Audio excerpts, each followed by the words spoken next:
तो नमस्कार दोस्तों, आज की इस वीडियो में बात करने वाला है कक्षा 10वीं की। ठीक है, जो आज एग्जाम होने वाला है सामाजिक विज्ञान की। तो चैनल पे नहीं हो तो सब्सक्राइब जरूर कर लीजिएगा, ठीक है, ताकि दोस्तों आगे हम लोग को अच्छे से तैयारी हो सके।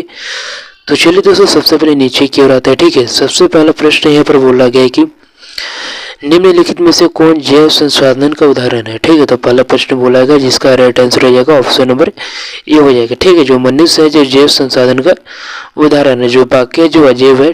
ठीक है, याद रख लीजिएगा। चलिए दूसरा क्वेश्चन नंबर दोस्तों यहाँ पर बोला जा रहा है कि मानव जीवन की गुणवत्ता और विश्व शांति बनाए रखने के लिए संसाधनों को समाज में कैसा बंटवारा होना चाहिए। तो दोस्तों इसका तो याद रख लीजिएगा ऑप्शन नंबर डी हो जाएगा। ठीक है, न्याय संगत। तीसरा क्वेश्चन नंबर दोस्तों यहाँ पर बोला जा रहा है कि निकोबरी कबूतर किस जातों की श्रेणी में आता है। ठीक है, तो इसका याद हो जाएगा, इसका याद रख लीजिएगा। ठीक है, स्थानिक जाति है। उसका चौथा क्वेश्चन पर यहाँ पर बोला जा रहा है कि निम्नलिखित में से कौन सम्मिलित नहीं है। ठीक है, जिसका राइट आंसर हो जाएगा ऑप्शन नंबर डी हो जाएगा। ठीक है, गंगा भांगड़ा नंगल परियोजना ये है जो सम्मिलित नहीं है, बाकी जो है ये सब सम्मिलित है। ठीक है, याद रख लीजिएगा। उसके पांचवा क्वेश्चन पर यहाँ पर बोला जा रहा है कि रबी फसलों को किस ऋतु में बोया जाता है। ठीक है, जिस प्रकार दोस्तों को पिछले वीडियो में बताया था खरीफ फसल का जो बोया जाता है। ठीक है, जून से जुलाई महीने के बीच में बोया जाता है। ठीक है, तो ये रबी फसल जो आ जाता है यहाँ पर शीत ऋतु। ठीक है, इसका राइट आंसर हो जाएगा ऑप्शन नंबर बी हो जाएगा।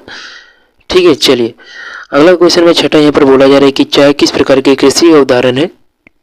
ठीक है, तो चाय दोस्तों किस प्रकार कृषि का उदाहरण है, इसका राइट आंसर हो जाएगा ऑप्शन नंबर सी हो जाएगा। ठीक है, रोपण कृषि।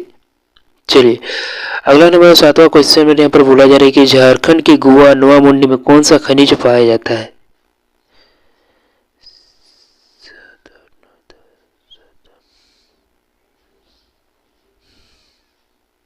तो दोस्तों इसका याद रख लीजिएगा ऑप्शन नंबर ए हो जाएगा। ठीक है, लोहा अयस्क। उसके बाद दोस्तों आठवां क्वेश्चन में यहाँ पर बोला जा रहा है कि निम्नलिखित में से किसका परिवहन पाइपलाइन द्वारा होता है। ठीक है, तो इसका राइट आंसर हो जाएगा ऑप्शन नंबर डी हो जाएगा। ठीक है, उपयुक्त से भी। चलिए अब नवा क्वेश्चन नंबर दोस्तों यहाँ पर बोला जा रहा है कि हमारे देश की 22 प्रमुख संविधान को किस अनुसूची में रखा गया है। तो इसका दोस्तों बहुत ही इंपॉर्टेंट प्रश्न है। ठीक है, इसका याद रख लीजिएगा 8वीं जो ऑप्शन नंबर ये है। ठीक है, चलिए अब उसको दोस्तों 10वां क्वेश्चन में यहाँ पर बोला जा रहा है कि स्थानीय शासन व्यवस्था में कितने पद महिलाएं के लिए आरक्षित है। ठीक है, तो इसका याद रख लीजिएगा ऑप्शन नंबर ए हो जाएगा 1/3।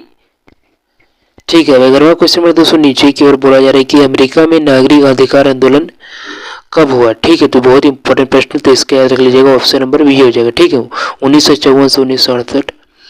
उसके 12वां क्वेश्चन में यहाँ पर बोला जा रहा है कि भारत के राज्यों की विधानसभाओं में महिलाओं का प्रतिनिधित्व कितना फीसदी है। तो इसका दोस्तों याद रख लीजिएगा ऑप्शन नंबर डी हो जाएगा। ठीक है, 5% से कम। 13वां क्वेश्चन में यहाँ पर बोला जा रहा है कि इनमें से कौन सा देश में द्विदलीय व्यवस्था है। तो इसका दोस्तों याद रख लीजिएगा ऑप्शन नंबर बी हो जाएगा। ठीक है, अमेरिका। अब उसके होने वाला 14 क्वेश्चन में यहाँ पर बोला जा रहा है कि नेपाल में राजतंत्र को किस वर्ष समाप्त किया गया।